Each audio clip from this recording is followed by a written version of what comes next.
Hello welcome जियो politics. इस video में हम जानेंगे भारत में बहने वाली एक प्रमुख नदी जिसका नाम है ब्रह्मपुत्र।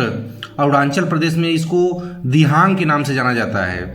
भारत सरकार ने हाल ही में इस नदी पर एक डैम बनाने का फैसला किया है, जो बाद चीन के थ्री गॉर्जियस डैम से 3 गुना बाद बनाने के निर्णय के बाद लिया गया है, क्योंकि चीन ने इस नदी पर एक बहुत बड़ा मेगा प्रोजेक्ट का कार्य स्टार्ट कर दिया है, जो ब्रह्मपुत्र नदी के पानी को कंट्रोल करेगा और वो अपने लिए जल विद्युत परियोजनाओं के लिए कार्य करने के लिए उद्देश्य से बना रहा है, जिससे भारत के लिए खतरा बढ़ गया है, क्योंकि भविष्य में भारत के लिए वो वाटर बम की तरह कार्य कर सकता है।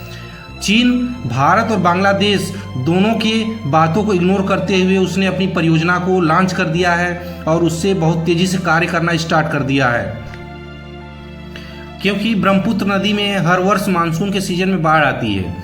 और ये बाढ़ से तात्पर्य है कि अगर चीन इस पानी को अगर वह वाटर बम की तरह यूज करता है तो भारत के अरुणाचल प्रदेश और असम और यहाँ तक बांग्लादेश में भी बहुत भारी प्रलय आ सकती है, जो भारत में वहाँ के किसानों, वहाँ के रहने वाले लोगों के लिए संकट पैदा कर सकता है। इसलिए भारत ने भी यह निर्णय लिया है कि उस नदी पे भारत भी एक बांध बनाएगा, जिससे चीन के द्वारा छोड़े हुए पानी को एक कंट्रोल किया जा सकते, जो प्रलय या बाढ़ के रूप में अरुणाचल प्रदेश या असम में न फैल सके। तिब्बत में चीन द्वारा बनाए गए इस बांध के इस परियोजना में कुछ महत्वपूर्ण दावे किए गए हैं। चीन ने यह बोला है कि रन ऑफ द रिवर परियोजना है, जिसमें पानी का भंडारण न्यूनतम होगा, निचले क्षेत्रों पर कोई नकारात्मक प्रभाव नहीं पड़ेगा। अगस्त 2025 में चीन ने भारत और बांग्लादेश के साथ हाइड्रो इलेक्ट्रिक डेटा साझा करने का सहमति जताई, जो चिंता को कम करने का कदम माना जा सकता है।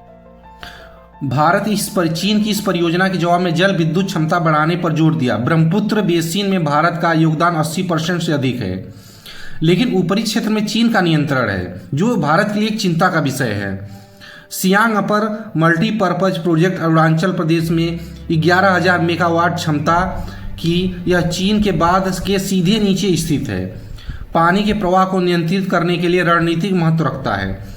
स्थानीय लोगों का विरोध के बावजूद केंद्र सरकार ने इस कार्य को तेज करने का निर्णय लिया है। भारत के लिए यह परियोजना 41% भारतीय जल विद्युत क्षमता का हिस्सा है और अरुणाचल प्रदेश में विकास को बढ़ावा देगी। ये परियोजनाएं जल सुरक्षा, पर्यावरण, भू राजनीतिक से जुड़ी चिंताएं पैदा कर रही हैं। जल प्रवाह पर प्रभाव चीन के बाद सूखे मौसम में प्रवाह को 80 से 85% तक कम कर सकता है, जिससे अरुणाचल प्रदेश, असम में पानी की कमी हो सकती है। बाढ़ के समय अचानक पानी छोड़ देने से वाटर बम जैसा खतरा पैदा हो सकता है। बांग्लादेश में 65% पानी ब्रह्मपुत्र से आता है, जहां तलछट असंतुलन से कटाव की समस्या बन सकती है। चीन के इस बात को लेकर भारत की अपनी अलग चिंता है। भारत और चीन के बीच संघर्ष के बीच चीन इस बांध का उपयोग वाटर बम की तरह कर सकता है, जो भारत के बहुत बड़े हिस्से को पानी से डुबो सकता है या बाढ़ ला सकता है, जो भारत की सबसे बड़ी चिंता है। भारत के विदेश मंत्री एस जयशंकर ने चीन के सामने यह चिंता उठाई और डेटा साझा करने पर सहमति का स्वागत किया। चूंकि हिमालयी क्षेत्र के ये क्षेत्र बहुत ही सेंसिटिव जोन में आते हैं, जिससे पर्यावरण इकोलॉजी असंतुलन होने का खतरा है। अगर डैम अधिक बनाए गए या भूकंप आने का भी इस क्षेत्र में खतरा पैदा हो सकता है हिमालयी जोन में। इस वीडियो में इतना ही। धन्यवाद।